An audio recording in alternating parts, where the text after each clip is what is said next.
கர்த்தருடைய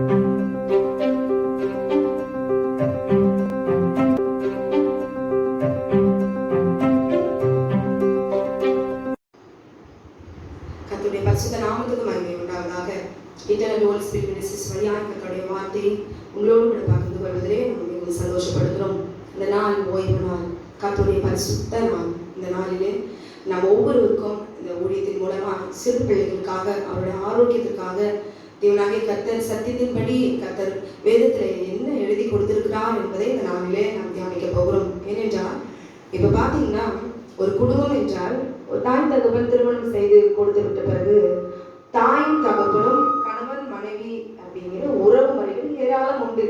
ஆனால் திருமணத்துக்கு பிறகு ஒரு குடும்பத்துல அவர்கள் இருவரும் தான் ஒரு மனமாய் அவர்கள் எடுக்கிற முடிவு அவ்வளவுதான். அவர்கள் எடுக்கிற நன்மையான முடிவுகளும் தீமையான முடிவுகளுக்கும் பிள்ளைகள் கட்டுப்பட்டு தான் ஆக வேண்டும். ஒரு பாருங்களேன், ஒரு தகப்பன் என்று சொல்கிறோம், அதே தகப்பன் தான் இன்னொரு இடத்துல பிள்ளை பெறாமல் இருக்கும்போது அவன் கணவனாய் இருக்கிறான் இல்லைங்களா? அப்போ குழந்தை பிறந்த பிறகு அவனுக்கு உறவு முறை தகப்பன் என்று. அப்ப அந்த தகப்பன் ஒரு மிருகமா இருந்தா அந்த பிள்ளை எப்படி இருக்கும்? மிருகம். பார்க்கும்போதே மிருகம் மாதிரி இப்படி இருக்கிறாரு, அடிக்கிறாரு, உதைக்கிறாரு, பேசவே முடியாது. அப்போ இந்த குவாலிட்டி, இந்த தன்மைலாம் எங்க இருக்கும்? அப்படியே கொஞ்சம் அப்படி சைட்ல போய் அப்படி தியானிச்சு பாருங்களேன்.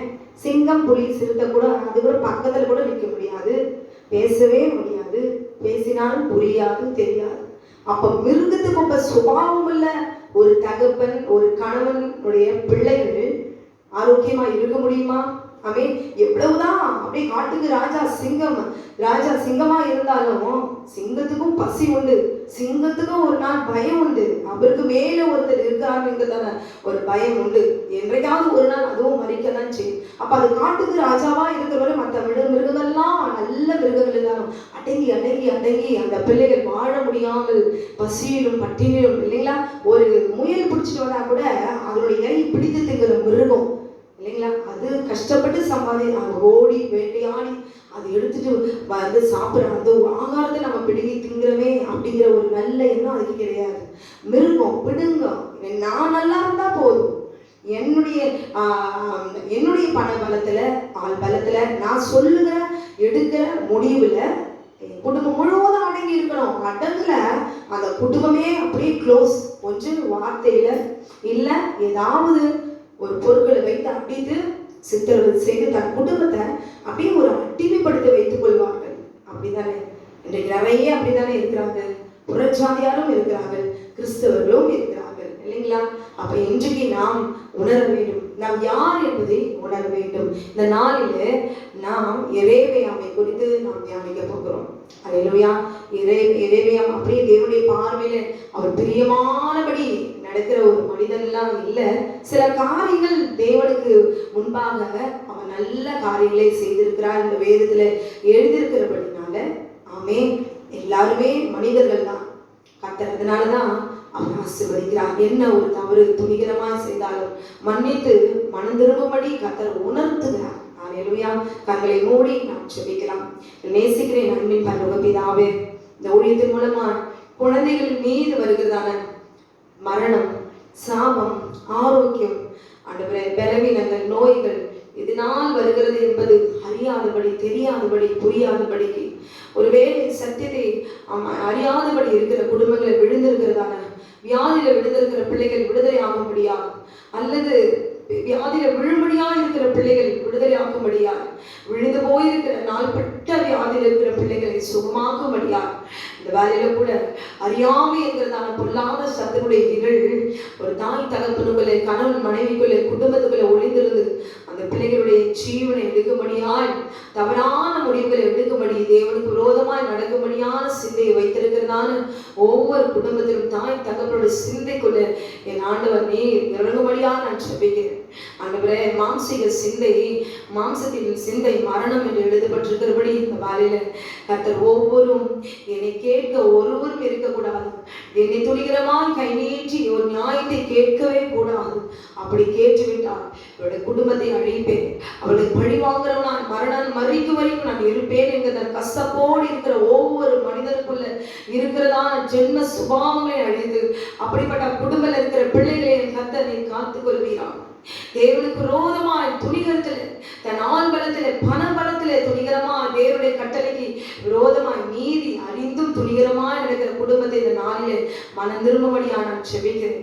ஒவ்வொரு குழந்தைகளுக்கும் மரணத்துக்கு ஏதுவா இருக்கிற பிள்ளைகள் இந்த நாளிலே என் கர்த்தரை விடுவிக்கும்படியா இந்த வார்த்தை, என்னுடைய வார்த்தை என்னுடைய காதுகளில் விழட்டும் ஆண்டவரே. இந்த வார்த்தையை கேட்டு கடின இருதயத்தோடு கூட இன்னும் இதாதபடிக்கு தன்னை தாழ்த்துகிற ஒரு இருதயத்தை கர்த்தரை ஒவ்வொரு குடும்பத்துக்கும் ஒவ்வொரு தகப்பனுக்கும் கர்த்தரை கொடுப்பீராக. உடைய கரத்துல ஒப்பு கொடுக்கிறேன்.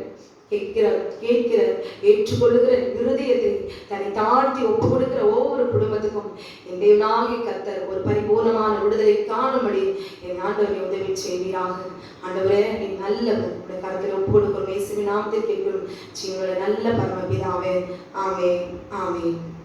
கர்த்தர் தாமே உங்களை ஆசீர்வதிப்பாராக. இந்த நாளில கூட எரேமியாவை குறித்து நாம் தியானிக்க போகிறோம். எரேமியாம் சொல்லி பார்க்கும்பொழுது 1 ராஜாக்கள் 11வது அதிகாரம் 28வது வசனம். எரேமியாம் என்பவன் பராக்கிரமசாலியாயிருந்தான்.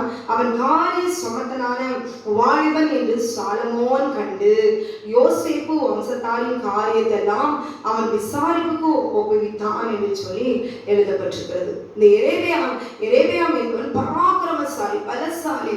ஆமென். அது மாத்திரமல்ல, இவன் எந்த ஒரு கிரிட்டிக்கலான இந்த தீர்வே சொல்ல முடியாத ஒரு பிரச்சனையும் கூட அவனிடத்துல கொண்டு வந்துச்சா, சில அடித்து அப்படியே வெட்டி மாண்டுட்டு அவங்களை பிரித்து ஒரு சமாதானமா கொண்டு வரணும், நிதானமா பேசணும், அவங்களை புரிய வைக்கணும் அப்படின்னு நினைச்சாலும் முடியாது. 2 பேரும் ஒரு 4 பேரும் 10 பேர் சேர்ந்து ஒருத்தர் சட்டையை பிடிச்சி இடிச்சு அப்படி இவங்க வார்த்தை பேச, அவங்க ஒரு வார்த்தை பேச, எந்த பிரச்சனை பேச வந்தமோ அதை வச்சுட்டு அவர்கள் மேல மேல பேசுகிற கெட்ட வார்த்தைகள், தகாத காரியங்களை கேட்டு அவர் மாண்டு போகிற சூழ்நிலையை பிசாசு உண்டு பண்ணுவான். அப்படிப்பட்ட ஒரு சூழ்நிலையும் சாமர்த்தியமாய் எப்படி இந்த காரியத்தை பிரச்சனையிலிருந்து விடுவிக்கலாம் சாமர்த்தியசாலியாய் ஆமென் அவன் இருந்தான் என்று சொல்லி நாம் பார்க்கிறோம். அல்லேலூயா. இந்த எரேமியாம் தான் தேவனாகிய கர்த்தர் சாலமோனுக்கு கொடுத்த 12 கோத்திரத்தையும் என் கர்த்தர் 10 கோத்திரத்தை அகியா என்கிற தீர்க்கதரிசியின் மூலமாய் ஆமென் சால்வையை, புது சால்வையை அதை பிடித்து அதை 12 துண்டாக கிழித்து போட்டு எரேமியாவை நோக்கி 10 துண்டுகளை எடுத்துக்கோ.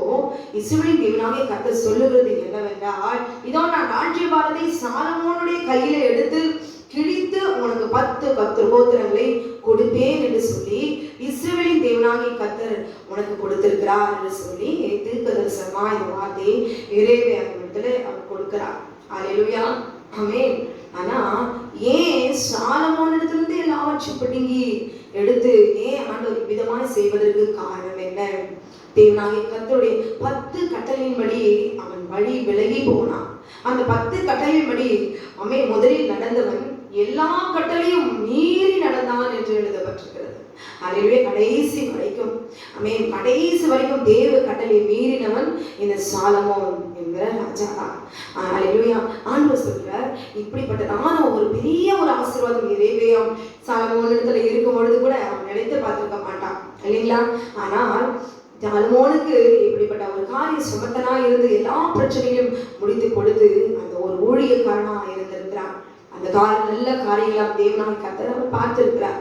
அல்லேலூயா. இப்பொழுது ராஜ்யபாரத்தை முழுவதுமாய் எரேமியாவிடத்துல அவர் கொடுக்கிறார். என்ன சொல்றாருன்னா, சாலமோன் செய்த தவறின்படி நீ செய்யாதபடி. 1 ராஜாக்கள் 11வது அதிகாரம் 34வது வசனம். ஆனாலும் ராஜ்யபாரம் முழுவதையும் நான் அவன் கையிலிருந்து எடுத்து போடுவதில்லை. நான் தெரிந்து கொண்டவனும் என் கற்பனையும் என் கட்டளையும் கை கொண்டவனுமான என் தாசனாகிய தாவீது நிமித்தம் அவன் உயிரோடு இருக்கும் நாளெல்லாம் அவனை அதிபதியாக நான் வைத்தேன். அல்லேலூயா. தாவீதை பார்த்து சாலமோனை கர்த்தர் ஆசீர்வதித்தார். இப்போ சாலமோனுடைய வழிகளிலே பார்த்து அப்படியே 10 கோத்திரத்தை விடுத்து எரேமியாவுக்கு அவர் கொடுக்கிறார். சொல்லும் பொழுது என்ன சொல்றாரு, உனக்கு கொடுக்கிற இந்த ராஜ்யபாரம் உன்னிடத்திலே இருக்கும், இப்ப கொடுக்கிறேன். ஆனா தாவீதுடைய வம்சத்துல அழிக்கல, ராஜா தாவீதுடைய கோத்திரத்துக்கு கொடுத்த கோத்திரத்தெல்லாம் நான் அழிக்கிறதுக்காக அல்ல, அவன் கட்டளை வழி விலகி நடந்துட்டான், அதனால இப்ப நான் உன்னிடத்துல கொடுக்கிறேன். ஆனாலும் எப்பவும் அப்படி இருக்காது. தாவீதுக்கு என்று ஒரு விளக்கு, இஸ்ரவேலில் எப்பொழுதும் விளக்கு அணியாதபடிக்கு ஒரு கோத்திரத்தை நான் அப்படியே நான் வச்சிருப்பேன் அப்படின்னு சொல்லி எரேமியா இடத்துல அவர் சொல்லி அவர் கொடுக்கிறார். ஆனாலும் அங்க எரேமியா இடத்துல சொல்லும் பொழுது என்ன சொல்றாருன்னா, நீ உன் மன விருப்பத்தின்படி ஆண்டு கொண்டு இஸ்ரவேலின் மேல் ராஜாவாய் இருப்பதற்காக நான் உன்னை தெரிந்து கொண்டேன். ஆண்டவர் முதல்ல என்ன சொல்றாரு பாத்தீங்களா, நீ உன் மன விருப்பத்தின்படி ஆண்டு கொண்டு இஸ்ரவேலின் மேல் ராஜாவாய் இருப்பதற்காக தெரிந்து கொண்டு. அப்ப மன விருப்பத்தின்படி, உன் மன விருப்பத்தின்படினா என்ன? இன்னைக்கு நம்ம நினைக்கிறோம் ஏன் இஷ்டப்படி, இது என்னுடையது, ஏன் பொருள், ஏன் வீடு அப்படின்னு சொல்றோம். இவங்க எங்க இஷ்டப்படி நான் நடக்கிறோம். ஒரு வீட்டுல பாத்தீங்களா 4 பிள்ளைங்க இருக்குன்னா ஒவ்வொருடைய வழியும் ஒவ்வொரு விதமா இருக்கும். ஒரு பிள்ளையுடைய வழி தாய்க்கு பிரியமா இருக்கும், இன்னொரு பிள்ளைய வழி தகப்பனுக்கு பிரியமா இருக்கும், இன்னொரு பிள்ளையுடைய வழி தேவனுக்கு பிரியமா இருக்கும். அல்லேலூயா. இந்த பிரியம், இந்த 3 பிரியத்திலும் எது பரிபூர்ணமான உன்னதமான பரிசுத்தமான பிரியம் என்று சொல்லுங்க பார்க்கலாம்.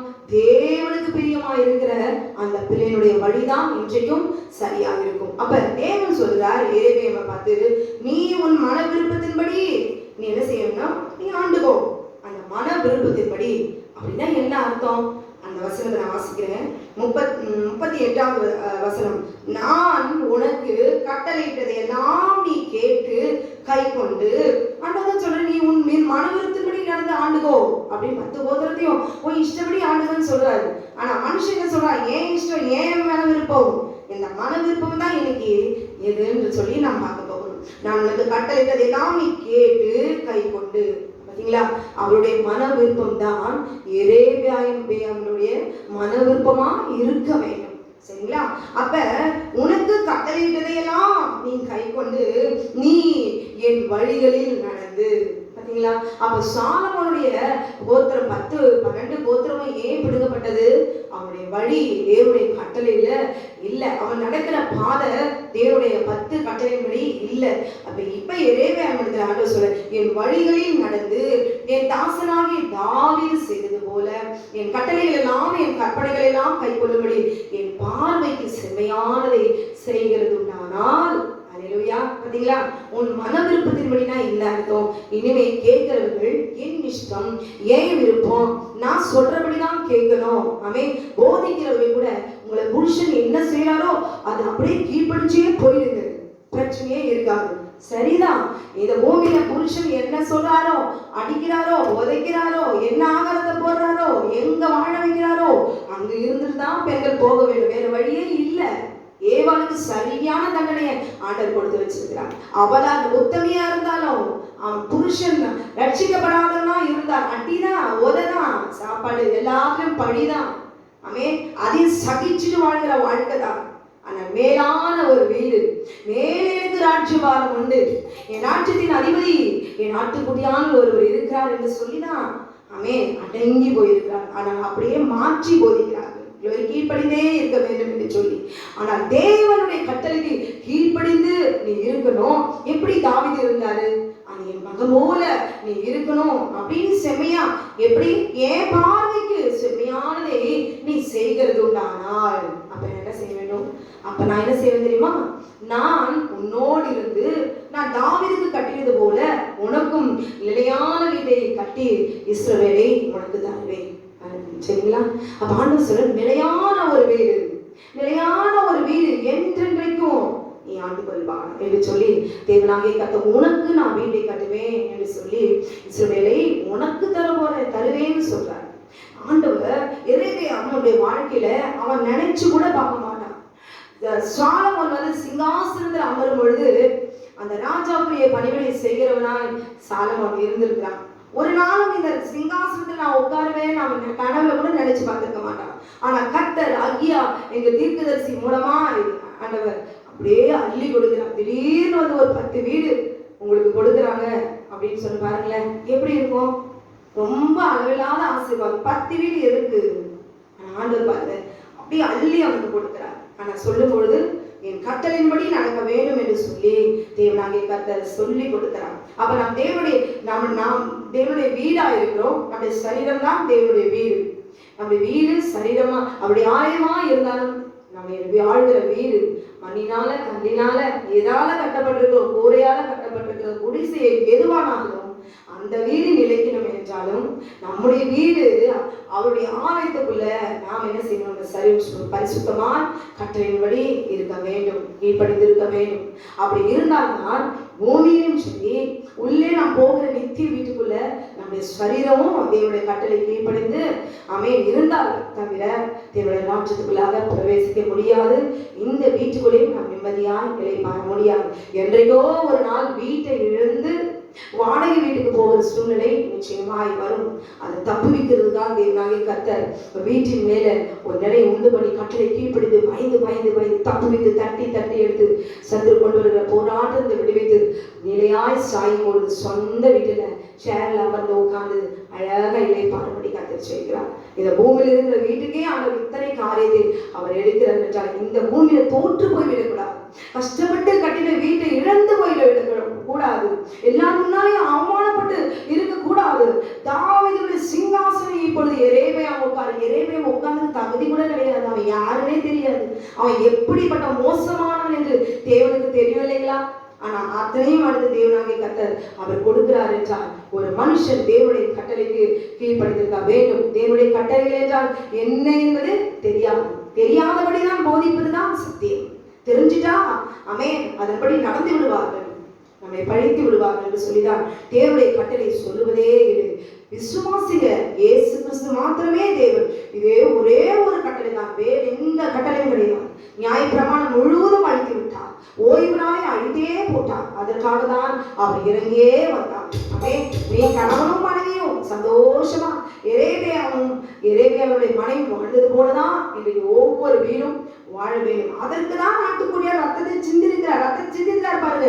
அப்ப நீங்க எதுக்கு இப்படி உட்கார்ந்து வேதனை பண்ணீங்க? ஏன் ஜெபிக்கிறீங்க? ஏன் கஷ்டப்படுறீங்க? உங்க சந்தோஷத்தை ஏன் விட்டு கொடுக்குறீங்க?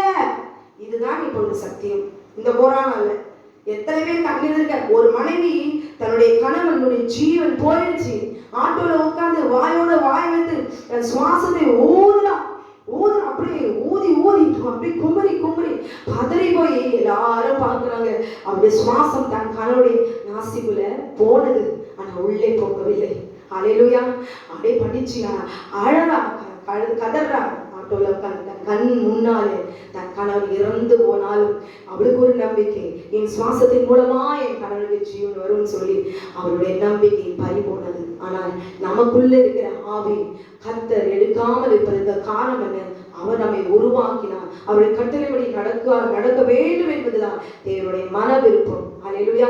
இந்த நாளிலே ஒவ்வொருவரும் தேவனுக்கு கீழ்ப்படிந்து நடக்க நாம் கற்றுக்கொள்ள வேண்டும். அது மாத்திரமல்ல, 1 ராஜாக்கள் 13வது அதிகாரத்துல பார்க்கும் பொழுது அக்காலத்திலே எரேமியாவின் குமாரனாகிய அபியா வியாதியில் விழுந்தான்.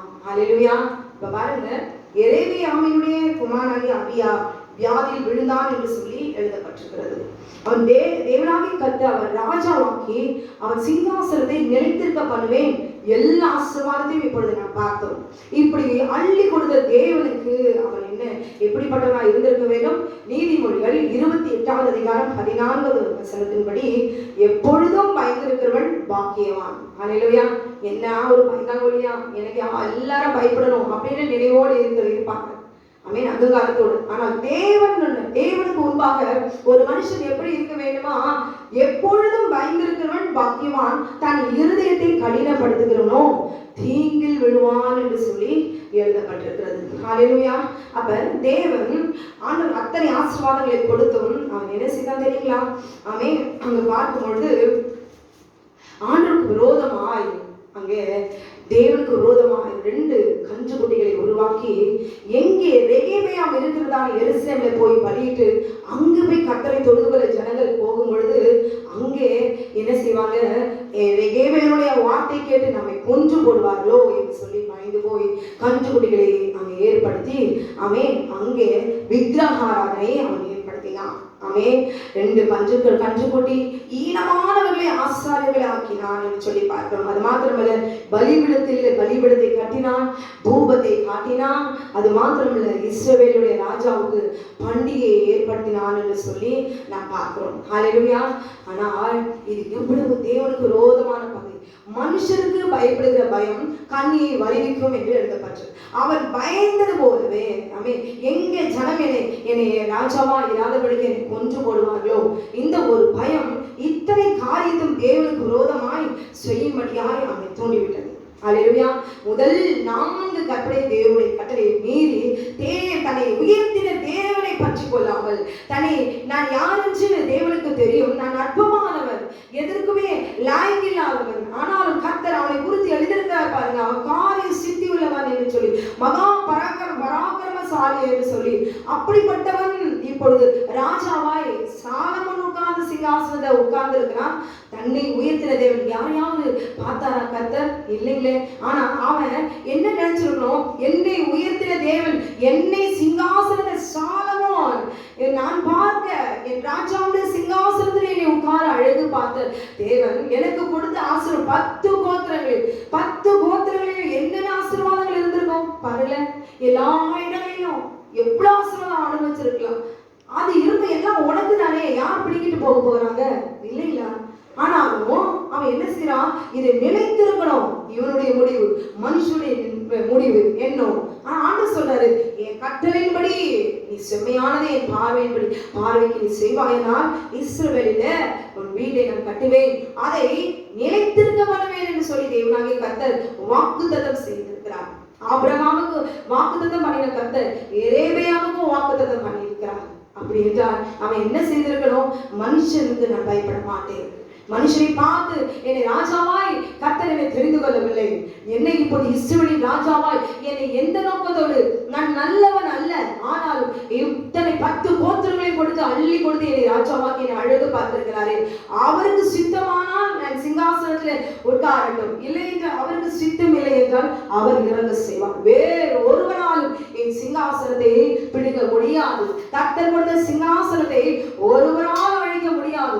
சாலமோனுடைய சிங்காசனத்தை கர்த்தர் பிடுங்கி உன் கையில கொடுத்திருக்கிறார் என்றால் எரேமியாவுக்கு கொடுத்த கர்த்தர் எவ்வளவு பெரியவர் இல்லைங்களா?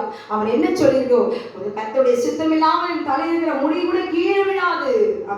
நான் மனுஷனை நம்புவதை பார்க்கிறேன், கர்த்தர் வேறே பட்டுகிறாய் இருப்பதை நலம் என்று சொல்லி தேவனையே சார்ந்து கொண்டிருக்கிற நாய் நான் இருந்திருக்க வேண்டுமானா, தன் தேவனை உயர்த்தின தேவனை அவமானப்படுத்துகிறவனா, அவன் நாமத்தை பரிசுத்தப்படுத்துகிறவனா, பாகாலுக்கு வெளிப்பட்டு அந்நிய ஜாதிகள் வணங்குகிறதான மேடைகளை கட்டி தூபம் காட்டி கர்த்தருடைய நாமத்தை வெட்கப்படுத்தினான், இஸ்ரவேலிலே பண்டிகையை ஏற்படுத்தினான் என்று சொல்லி நாம் பார்க்கிறோம். ஹல்லேலூயா. என் இஷ்டம், கொஞ்சம் கர்த்தர் உயர்த்திட்டான், கொஞ்சம் நல்ல நிலையான ஒரு வருமானம் வந்துட்டா, ஒரு கவர்மெண்ட் ஜாப்ல இருக்கிறவங்களுடைய வாழ்க்கை என்ன ஒரு அகங்காரமுள்ள வாழ்க்கை, ஒரு நிலையான ஒரு வருமானம் ஒரு குடும்பத்துல வருகிறது. அப்படி இருக்கிற அந்த குடும்பத்துக்குள்ள எவ்வளவு பெருமை தெரியுங்களா? நான் இவ்வளவு பணம் எனக்கு வருது ஒரு மாசம், மீதம் நான் இவ்வளவு எடுக்கிறேன், நான் யாருக்கு நான் பயப்படணும்? தேவனுக்கு கீழ்ப்படுத்தியே நடக்கிறோம். இதை அனுபவிக்கிறது தான் கர்த்தர் என்னை சிருஷ்டித்தார் என்று சொல்லி தீமையான பாவ வழிகளில் நடந்து, ஐயோ உங்களை நம்பி இருக்கிற அந்த பிள்ளைகள், நீங்கள் எடுக்கிறத தீமையான காரியங்களில் நீங்க பார்த்து கட்டின வீடு பறி போகுது. உங்க பிள்ளைங்க நீங்க மறைந்து போனாலும் உங்க பிள்ளைங்க அந்த வீட்டுல வாழ வேண்டும். நீங்க செய்த பாவ கிரியைகள், நீங்க பேசின தேவனுக்கு விரோதமான வார்த்தைகள், நீங்க நடக்கிற அக்கிரமங்கள், நீங்க செய்கிறதான இச்சையான வார்த்தைகள், உங்க சத்தங்கள் ஒவ்வொரு வீடுகளிலும் நிறைந்து இருள் சூழ்ந்து நீங்கள் மறைத்து போகும்போது அதனுடைய கிரியைகள் உயிர் பெற்று, அல்லேலூயா, அந்த பிள்ளைகள் நீங்க கட்டின வீட்டுல வாழ முடியாதபடி எத்தனை குடும்பங்கள் இந்த நாளில் வீட்டை இழந்து நடுத்தரவுக்கு வந்திருப்பதற்கு காரணம் என்ன? அல்லேலூயா. ஒன்று தாய் தகவனுடைய பாவ வழி, முற்பிதாக்களுடைய சாபங்கள், அல்லது அடங்காத பிள்ளைகளுடைய துர்குணங்கள், துர்சுபாவங்கள், மீறுதல்கள், அக்கிரமங்கள், ஏசபடி ஏன் மனவிருப்பதன்படி என் சிந்தைக்கு எது சரியோ அதன்படிதான் நான் செய்வேன். அப்படி இருக்கிறதுனால இன்னைக்கு வீட்டுக்குள்ள சமாதானம் இல்லை. ஏன் இவ்வளவு கஷ்டம் பஞ்சம் வருகிறது என்று நாம் உணர்ந்து பார்த்து தேவனிடத்திலே சத்துரு கையில நான் விழாதிருப்பேன். தாவீது சொன்னார் பாருங்க, ஐயோ என் வீடு அழிந்து கொண்டிருக்கிறது, ஐயோ நான் சத்து கையில் விழுகிறதை பார்க்கிறோம், தேவனுடைய கரத்துல நான் அடி வாங்குறது எனக்கு நல்லது.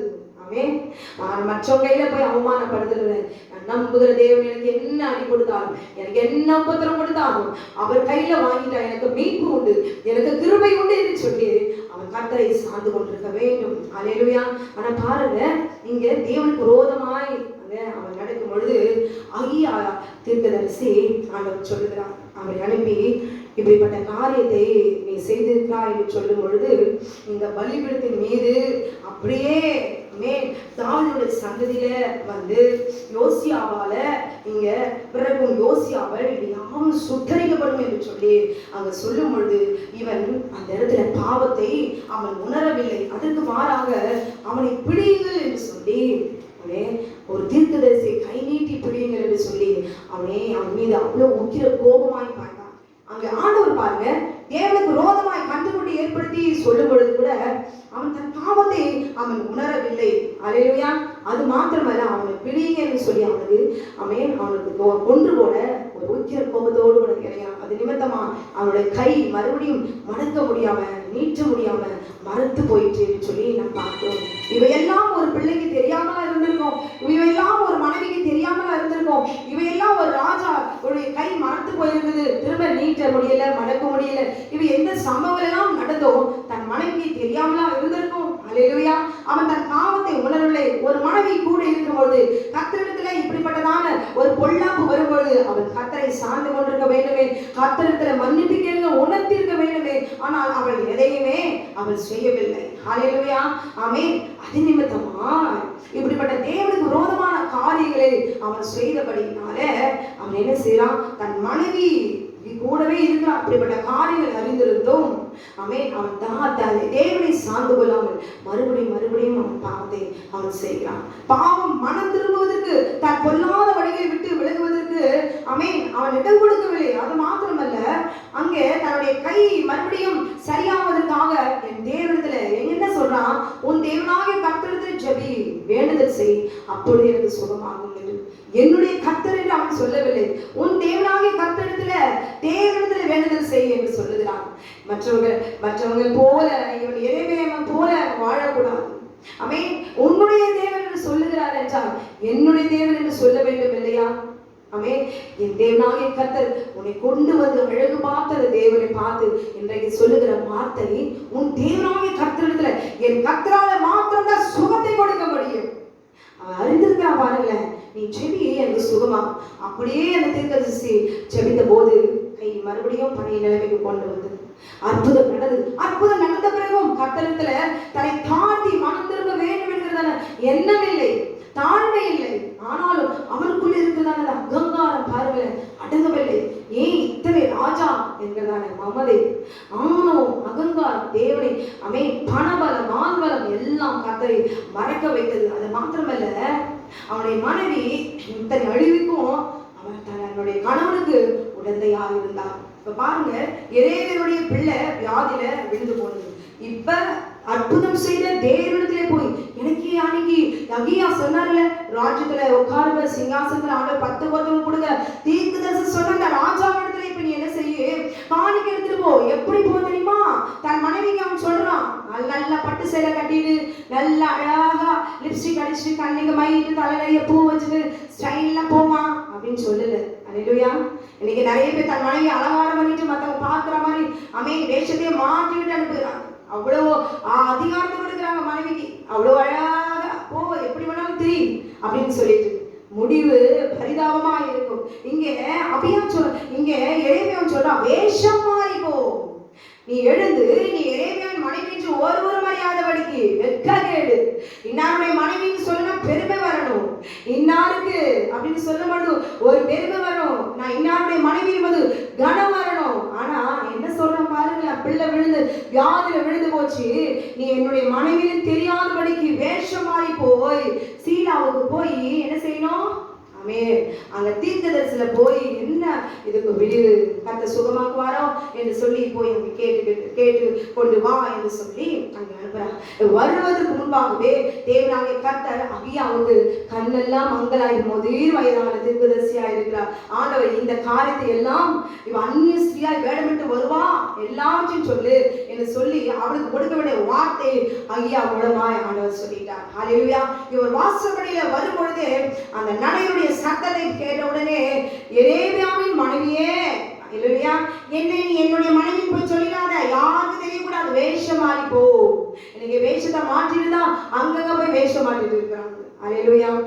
தன்னுடைய மனனுடைய இவர் தான் என்னுடைய கணவர் என்று சொல்வது கூட வெட்கப்படுத்துறவர்கள் நிறைய பேர் உண்டு. அப்படிப்பட்ட மனைவிகள் எல்லாம் இருக்கிறார்கள். நீங்க பார்க்கும்பொழுது உள்ளே வா, உன்னை அந்நிய ஸ்திரீயாக காண்பிக்கிறது துக்க செய்தி உனக்கு அறிவிக்க நான் அனுப்பப்பட்டேன். அன்றைக்கு உனக்கு 10 கோத்திரம் கொடுக்கும்படி உன் கணவரிடத்துல ஆசீர்வதிக்கும்படி என்னை கர்த்தர் அனுப்பினார். இன்னைக்கு உன்னை துக்க செய்தியை கொடுப்பதற்காக இப்போ நான் அனுப்பப்பட்டு இருக்கிறேன் என்று சொல்லி, அல்லேலூயா, க்ளோரி, உன்னை ஆண்டவர் சொல்றாரு எரேமியாவை நோக்கி, நீ போய் சொல்லு. நீ என்ன தெரியுமா சொல்லணும்? ஜனத்தினின்று உன்னை நான் உயர்த்தி உன்னை இஸ்ரவேலிலும் ஜனத்தின் மேல் அதிபதியாக வைத்தேன் என்று சொல்லி, நான் ராஜ்யபாரத்தை தாவீது வம்சத்தாரின் கையிலிருந்து பிடுங்கி உனக்கு கொடுத்தேன். ஆனாலும் என் கற்பனைகளை கை கொண்டு, இன்றைக்கு கற்பனைகள் என்றால் என்னென்று சொல்லி கொடுப்பதில்லை. கற்பனைகளை அப்படியே அழித்து போட்டார்கள். கற்பனை என்றால் என்னன்னு ஒருத்தருக்கும் தெரியல. கற்பனைகளை கை கொண்டு என் பார்வைக்கு செம்மையானதை செய்ய தன் முழு இருதயத்தோடும் என்னை பின்பற்றினேன். தாசனாகிய தாவீதை போல நீ இராமல் உனக்கு முன்னிருந்த எல்லாரையும் பார்க்கிறோம் பொல்லாப்பு செய்தார். எனக்கு கோபம் உண்டாக்க நீ போய் உனக்கு அந்நிய தேவர்களை வார்ப்பிக்கப்பட்ட விக்கிரகங்களை உண்டு பண்ணி உனக்கு புறம்பே என்னை தள்ளி போட்டார் என்று சொல்லி தேவனாகிய கர்த்தர் அங்கே தீர்க்கமாய் கர்த்தர் அங்கே சொல்லுகிறார். அல்லேலூயா. ஒரு பிள்ளை வியாதியில விழுகிறது என்றால் அங்கே நிறைய காரணங்கள் உண்டு. தாய் தகப்பனுடைய பாவங்கள், முற்பிதாவுடைய சாபங்கள், தேவனுடைய கட்டளை மீறி நடக்கும்போது குடும்பத்துல வருகிற பிரச்சனைகள், எல்லாம் இதுதான் ஒரு பிள்ளை வியாதியில விழுது அப்படின்னு சொல்ல முடியாது. தேவனுடைய மகிமைக்கு ஏதுவாய் சில பிள்ளைகள் வியாதியில் இருக்கிறது என்பதையும் உணர்ந்து கொள்ள வேண்டும். எந்த பிள்ளை வியாதியில் இருந்தாலும் அவர்களை பார்த்து இவன் தாய் தகப்பன் என்ன பாவத்தை செய்தாங்களோ இப்படிப்பட்ட பாவத்தை சுமக்கிறார்களே என்று சொல்லி அவர்களை பார்த்து 4 வார்த்தையை நீங்க பேசி இருந்தீங்கன்னா அந்த சாபம் உங்க மேல விட போகிறது என்பதை புரிந்து கொள்ளுங்கள். தேவனுடைய மகிமைக்கு ஏதுவாய் பிள்ளைகள் இருக்கிறது, அதை சுகமாக்கி பல பேர் ரட்சிக்கும்படியா அப்படிப்பட்ட தாய் தகப்பனை பார்த்து இவர் என்ன பாவம் செய்தாலோ என்று சொல்லி கை நீட்டி வாயில வருகிற வார்த்தைகளை பேசாதீர்கள். ஹல்லேலூயா. அந்த பிள்ளைக்கு சுகமாக்கி அந்த சாபம் உங்க மேல நீங்க சொன்ன வார்த்தையின்படி உங்க பிள்ளைகள் மேல விழும் என்பதை உணர்ந்து இந்த நாளில் திருத்திக் கொள்வீர்களாக. ஹல்லேலூயா.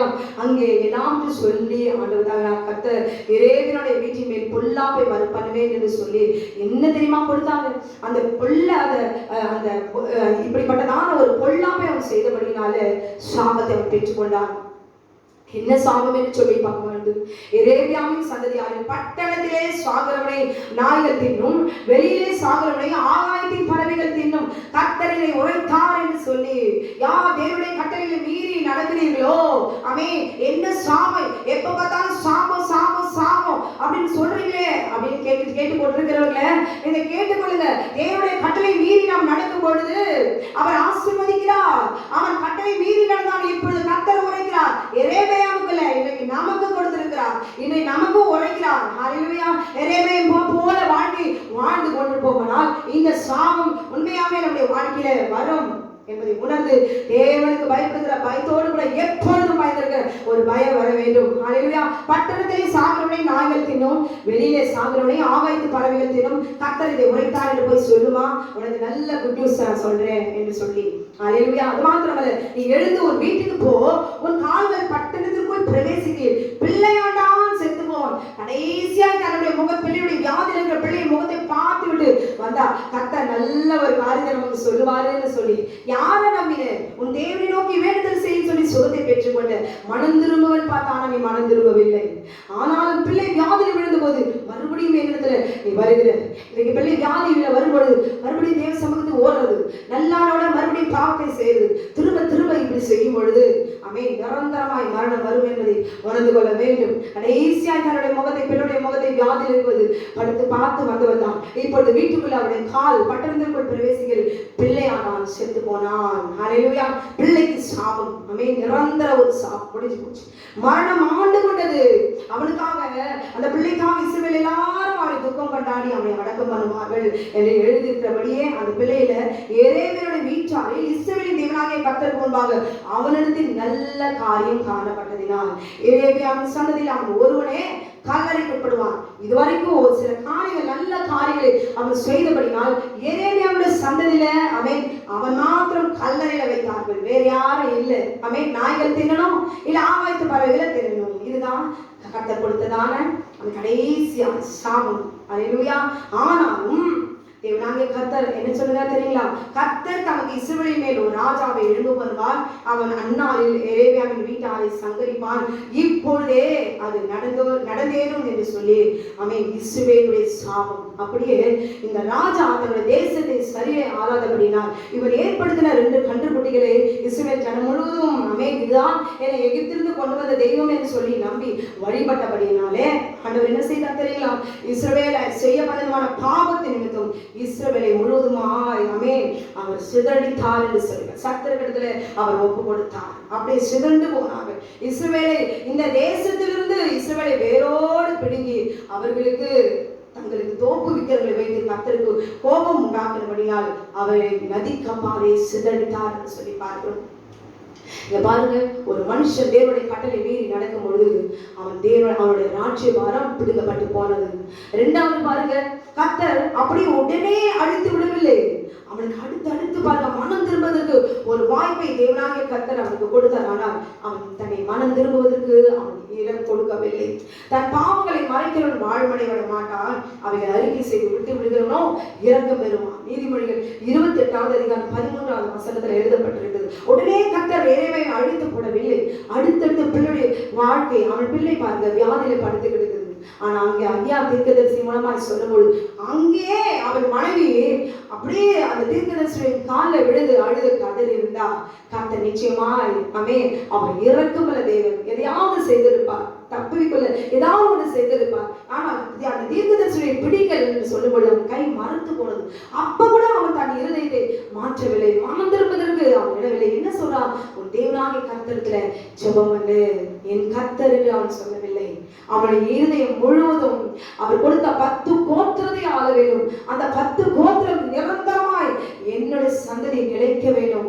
பொன்னாசை, பொருளாசை, மண்ணாசை இவற்றின் மேல் இருந்தது தவிர தேவனுடைய 10 கட்டளையின்படி நடந்திருந்தால் அந்த ராஜ்யபாரம் அப்படி அவனுடைய பிள்ளை மீது இருந்திருக்கும் இல்லையா?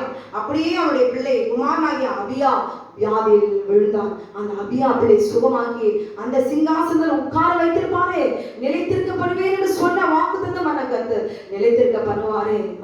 திரும்பி வரும்போது, பட்டணத்துல வரும்பொழுது அந்த பிள்ளை செத்து போச்சு. இப்ப பாருங்க, பிள்ளை இறந்து போச்சு. ஆனால் எரேமியாவின் மனைவி இறந்து போனார்களா? இங்க பாருங்க, உங்களை பார்த்து நான் கேட்கிறேன், உங்க பிள்ளை இறந்து போச்சுன்னா அதுக்கு யார் காரணம்? ஏன் நிறைய பேர் சொல்லுவாங்க, நானா பாவம் செஞ்சேன், நானா ஊரை சுத்தம் சொல்றேன், நானா வெளியே போன்னு சொல்றேன், நீ போய் இந்த பாவத்தெல்லாம் செய்துட்டு வா, நானா சொல்றேன் அப்படின்னு சொல்றீங்களே, மனசாட்சி இல்லாம சொல்றீங்க. நீங்க செய்கிற தவறின் நிமித்தமா, நீங்க செய்த கிரிகள் நிமித்தம் தான் உடைய பிள்ளைகள் வழி விழுகிறது என்பதை உணர்ந்து கொண்டு இன்னைக்கு முழங்கால் பண்ணிட்டு ஒரு தாய் செபிக்க கற்றுக்கொள்ள வேண்டும். அல்லேலூயா. தன் கணவன் அடுத்தடுத்து தேவனுடைய கட்டளை கீழ்ப்படியாதபடி இப்படி நடக்கிறீங்களே என்று சொல்லி மனசாட்சியில எழுப்ப வேண்டும், உணர்ந்திருக்க வேண்டும். எதையும் அவர் செய்யல. 10 கோத்திரத்துக்கு ராணி இஸ்ரவேலுக்கு இவர் யார்? இவர் இப்படிப்பட்டவர் எல்லாம் இஸ்ரவேலுக்கு ராணியாய் இருக்க முடியுமா? அல்லேலூயா. தன் கணவன் தேவனுக்கு விரோதமாய் நடக்கிறாரே, விக்கிரகத்தை உண்டு பண்ணி கட்டளை அழித்தபோது தேசத்தையே சீரழித்திருக்கிறார். அல்லேலூயா. இஸ்ரவேலர் எல்லாரும் சிதறடித்தார் என்று பார்க்கிறோம். ராஜா சொல்லிட்டா, ஜனங்க கீழ்ப்படிந்துதான் ஆகணும், கண்டுபிடின்னு சொன்னா கீழ்ப்படிந்துதான் ஆகணும். எல்லாருமே இந்த எரேமியாவோட முடிவுக்கு இவன் எடுத்த ஒரு தேவனுடைய கட்டளை வேண்டி நடக்காமல் அவன் தன்னுடைய சுய நீதியின்படி, சுயத்தின்படி, அவனுடைய அகங்காரத்தின்படி, அவனுடைய மன பெருமையின்படி, அவனுடைய சிந்தையின்படி, மாம்சத்தின்படி அவன் நடந்த வாழ்க்கை. அல்லேலூயா. கர்த்தருடைய ஆசீர்வாதம் எத்தனை தலைமை எனக்கு இருக்கு தெரியுமா? இந்த பணத்தை பார்த்துதான் அவங்க யாருக்கு கீழ்ப்படுகிற ஒரு எண்ணம் இல்லை. அது நிமித்தமா அவனோட ராஜ்யபாரம் போன அப்பவே அழிந்து போட்டுச்சு இல்லைங்களா? இப்ப பாருங்க, எரேமியாவும் மனைவியும் செத்து போனாங்களா? தேவனுடைய கட்டளைப்படி நடக்காமல் போனது அவருடைய கணவனும் மனைவியும். ஆனா சாக வேண்டியது யாரு?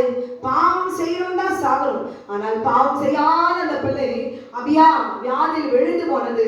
ஆமென். கடைசியா தீர்க்கதரிசி நோக்கி ஓடுறா. அங்க போய் இதோ என் பிள்ளை பிழைக்குமா என்று சொல்லி கேட்பதற்கு அவன் ஓடுறான்.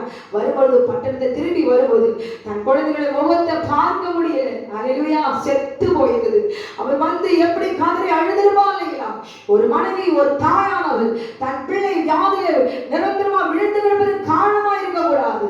தன் பிள்ளை இன்னும் சுகமாக வேண்டும் என்று தீர்க்கதரிசி நாடி போக வேண்டும். அல்லேலூயா. தன்னுடைய முகத்தை, செத்த முகத்தை, அந்த தன்னுடைய குழந்தை மரணத்தை, மரித்து போகிற சரத்தை அவர் கண்டார். யார் செத்துருக்கணும்? தாய் தகவல் 2 பேரும் சாகணும். பிள்ளை உயிரோடு இருந்தா நல்லா இருந்திருக்குமே. பாவம் செய்தது யாரு? பாவம் செய்கிற ஆத்துமாவே சாகும். நீங்க செய்யற பாவம் உங்க பிள்ளைதான் ஆத்துமா. நீங்க செய்யற தாயும் தகவலும் செய்கிற பாவம், சரீரத்தில் செய்கிற பாவம், தேவனுடைய கட்டளைக்கு கீழ்ப்படியாதபடி, இங்க தேவன் கொடுத்த கட்டளை கீழ்ப்படியாதனால பிள்ளை இறந்து போனது. தேவனுக்கு விரோதமா நடக்கிற குடும்பத்தில் இருக்கிற பிள்ளைகள் ஆமென் மரித்து போகுமே. ஹல்லேலூயா. பாருங்க, சாக வேண்டியது 2 பேரும் செத்துருக்கலாம். ஆனா இங்க 2 பேர் உயிரோடு தன் பிள்ளையுடைய மரணத்தை பார்க்கிறார்கள். தேவனுக்கு மீறி, அவர் கட்டளைக்கு மீறி நாம் நடக்கக்கூடாது. தேவனுடைய கட்டளைகள் என்ன என்பதை உணர்ந்து கொள்ள வேண்டும். என்னை அன்றி உனக்கு வேற தேவைகள் உண்டாயிருக்க வேண்டாம். ஹல்லேலூயா. மேலே வானத்திலும் கீழே பூமியிலும் பூமிக்கு தன்னிலும் உண்டாய் கொடுக்கப்பாரு ஒரு சொர்வத்தையாவில் விக்கிரகத்தையாவில் நீ உனக்கு உண்டாக்கவே வேண்டாம். ஹல்லேலூயா. தேவன் கொடுத்த 10 கட்டளைகளை ஓய்வு நாளை பரிசுத்தமாய் ஆசரிக்க நினைப்பாயாக. ஓய்வு நாளை அழித்தே போட்டு விட்டார் நியாயப்பிரமாணம் நமக்கு இல்லை. அப்படியே எரேமியாவினுடைய சபைகள் அது. ஹல்லேலூயா. ஆமென். நியாயப்பிரமாணம் அழித்தே போடுவதற்காக என் ஆட்டுக்குட்டியானவர் அடிக்கப்பட்டார், ரத்தம் சிந்தினார் என்றால் சபை சாபம் ஏன் இன்றைக்கு இருக்கிறது? ஏன் அனாதை ஆசிரமங்கள் இருக்கிறது? ஏன் திக்கற்ற பிள்ளைகளால் தவிக்க விடுகிறார்கள்? ஏன் மரணத்திலும் வியாதியிலும் டாக்டர்ஸால் கைவிடப்பட்ட எத்தனை பிள்ளைகள் இருக்கிறது? டாக்டரே சொல்றாங்க இந்த வியாதி சுகமாக்க முடியாது. சொல்வதற்கு காரணம் என்ன? அல்லேலூயா. வியாதியில கூரும் குருடும் செவிடுமா வாய் பேசாத பிள்ளைகள் இருப்பதற்கு காரணம் என்ன? அப்ப சாபம் என்பது ஒன்று இருக்கிறது தானே. எரேமியா எதை பெற்றுக்கொண்டான்? சாபத்தை பெற்றுக்கொண்டான். தேவனுடைய கட்டளைக்கு மீறி நடந்தபடினாலே அவன் சாவு அவனுக்கு நிச்சயிக்கப்பட்டது. எங்க சாவா? அவன் தேவனுடைய கிருபை. கடைசியில என்ன கிருபை பெற்றுக்கொண்டான்? கல்லறையில. ஆமென். கல்லறையில போய் சுகமாய் நிரந்தரமாய் படுத்துக்கோ. உனக்கு ஒரு கணம். இப்படிப்பட்ட ஒரு கிருபை தேவனத்துல பெற்றுக்கொள்ள முடியாது. அவன் சந்ததி முழுவதும் தேவனால் தெரிந்து கொள்ளப்பட்ட இஸ்ரவேல் என்கிற சந்ததி, பரிசுத்த சந்ததியாய் தெரிந்து கொண்ட அந்த சந்ததி விக்கிரகத்தை, கன்று குட்டியை இதுதான் எகிப்திலிருந்து கொண்டு வந்தது என்று சொல்லி ஆமென் அவன் ஏற்படுத்தி தூபம் காட்டி ஈனமான ஆசாரியை ஆக்கினான் இல்லைங்களா? ஆமென். அவன் எல்லாவற்றையும் இழந்து போனான். அது நிமித்தமா இஸ்ரவேல் சந்ததி, இஸ்ரவேல் ஜனம் முழுவதும் சிதறடித்தார் என்று எழுதப்பட்டிருக்கிறது. இதை கேட்டுக்கொண்டிருக்கிற அருமையான சகோதரே சகோதரியே, இது எரேமியா மக்கு, எனக்கு இல்லை. இதை நீங்க கேட்கிற கணவனோ மனைவியோ தாயோ தகப்பனோ யாரா இருந்தாலும், வாலிபர்கள் சிறு பிள்ளைகள் யாரா இருந்தாலும் தேவனுடைய கட்டளைப்படி நடந்த கற்றுக்கொள்ள வேண்டும். ஹல்லேலூயா. அப்படி நீங்கள் இருப்பீர்களானால் ஒருவேளை வியாதியில, நாள்பட்ட வியாதியில இருக்கும் குழந்தைகளை பார்த்து சபித்து விடாதீர்கள். ஒரு தாய் தகப்பனை பார்த்து சபித்து விடாதீர்கள். தேவன் பிள்ளைகள் வியாதியின் மூலமாய் மகிமைக்கு ஏதுவாய் இருக்கிற வியாதிகள் இருக்கிற பிள்ளைகள் உண்டு. வார்த்தையின்படி, அங்க வார்த்தையின்படி அவன் நடக்கல, மீறினான், சாபத்தை பெற்றுக்கொண்டான். அப்படியே சபிக்கப்பட்டவர்களை பார்த்து என்ன பாவம் செய்தாரோ, என்ன பாவம் செய்தாரோ, இப்படிப்பட்ட ஒரு பிள்ளை இருக்கிறது என்று சொல்லி அப்படி சொல்லி அந்த வார்த்தையை சொல்லுகிறார். எரேமியாவின் மீது சாபம் அப்படியே உங்கள் மீது வரும் என்பதை உணர்ந்து தேவ சமூகத்துல எரேமியாவோட மனைவி போல கணவனுக்கு ஏற்றபடி கீழ்ப்படியாத ஒரு மனைவியாய், தேவனுக்கு கீழ்ப்படியாத ஒரு மனைவியாய் இராமல் அவன் கணவன் தவறு செய்யும்போது உணர்ந்துங்க, மனசாட்சியை தட்டி எழுப்புங்க, கட்டளை கீழ்ப்படி என்று சொல்லுங்க, தேவனுக்கு உண்மையா இருங்க. உங்களுடைய பிள்ளைகளை இழந்து விடாதீர்கள். தேவ சமூகத்துல 10 கோத்திரத்துக்கு இவர் ராணியா இருந்தவர் இன்றைக்கு எல்லாமே இழந்து தெருவில் இருக்கிற நிலைமைக்கு 2 பேரும் வந்து விட்டார்கள். ஹல்லேலூயா. தன்னதனியாய் அவர்கள் மறிக்கும் போது அவன் பிள்ளை மண்ணு போடணும். அவன் கண்ணு முன்னால பிள்ளைக்கு 2 பேரும் அள்ளி மண்ணை போட்டார்கள். அல்லேலூயா. இதுதான் கர்த்தர் கொடுத்த கிருபை என்பதை உணர்ந்து தேவனுடைய கட்டளைகள் இல்லைன்னு சொல்லுகிற சபைகளை நாடி போகாதீர்கள். தேவனுடைய கட்டளைக்கு இப்படி நடக்க வேண்டும் என்கிற சபைக்கு சொல்லி பயந்து நடக்க வேண்டும் என்று சொல்லிக் கொடுக்கிற போய் உண்மையாய் இஸ்ரவேலின் தேவனை ஆராதிங்கள். கர்த்தர் உங்களை ஆசீர்வதிப்பாராக. ஆமென், ஆமென்.